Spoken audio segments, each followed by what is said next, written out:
চিন্তার ঠেলায় আইসে মালদ্বীপ আইসা দেখুন বইয়ের নাম লিখতেছে লাভ বানাইতেছে। তার বার্তা দেখেন এমন একটা চোখের মধ্যে পড়ছে। এখন এই যে দেখেন কি লাভ বানাইতেছে। হ্যাঁ, এই তো হইছে বাংলাদেশে আমরা মালদ্বীপে এই যে হোগা মারা খাইছি।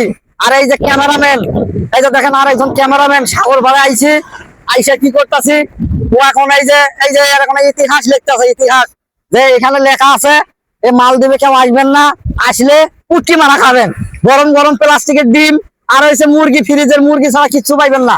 এই কারণে এই জায়গায় আসার আগে চিন্তা ভাবনা করে আসবেন।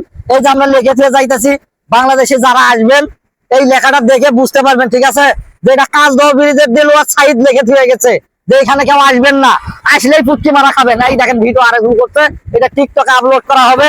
অবশ্যই ভিডিওটা বেশি বেশি করে শেয়ার করে দিবেন। শেয়ার না করলে আর কিন্তু পরবর্তীতে আমরা ভিডিও বানাবো না, ঠিক আছে। এই দেখেন একটা পাথর দিয়ে গেলাম, এটা ইতিহাস দেখে গেলাম বাংলাদেশ, ঠিক আছে, ইতিহাস দিয়ে গেলাম। অবশ্যই ভিডিও গুলো বেশি বেশি করে লাইক করবেন, শেয়ার করবেন এবং ফলো করে দিবেন, তাহলে আমরা আরো নতুন নতুন ভিডিও কিন্তু আপনাদেরকে দেবো ইনশাআল্লাহ।